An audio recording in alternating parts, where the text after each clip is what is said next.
moment-là, la porte de ma chambre s'est ouverte. Là, ça devient complètement fou.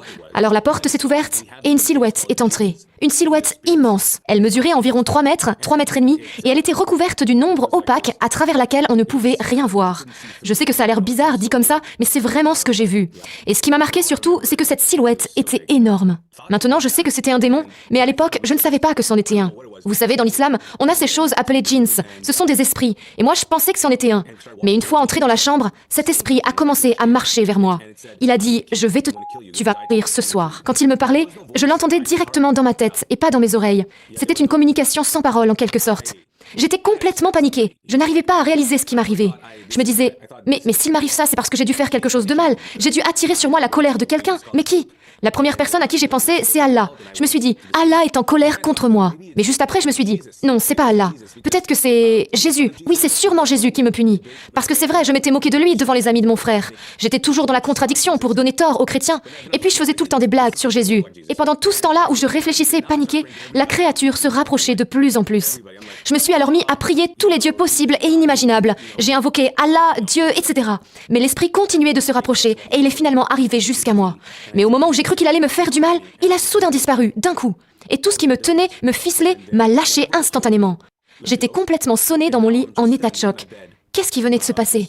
Je me suis levée lentement et puis j'ai couru dans le couloir pour aller réveiller mon frère. Je lui ai aussitôt demandé « Mais qu'est-ce que tu m'as fait ?» Il me dit « Comment ça ?» Je lui ai dit « Je sais pas, t'as pas fait quelque chose ?»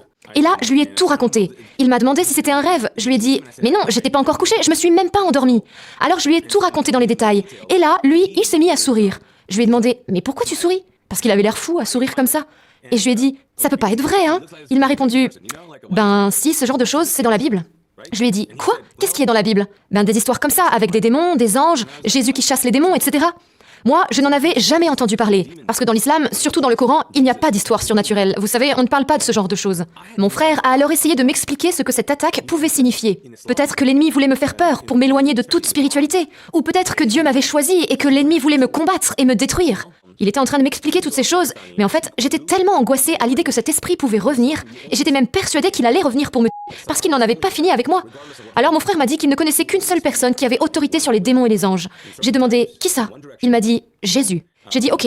Il m'a demandé « Qu'est-ce que tu veux faire ?» Eh ben on y va, il faut que je fasse connaissance avec Jésus. Il m'a alors proposé de prier, et il m'a suggéré de répéter une prière après lui, mais juste avant qu'il commence, je l'ai interrompu et je lui ai dit « En fait, je préfère dire une prière avec mes mots à moi. » Et j'ai donc prié.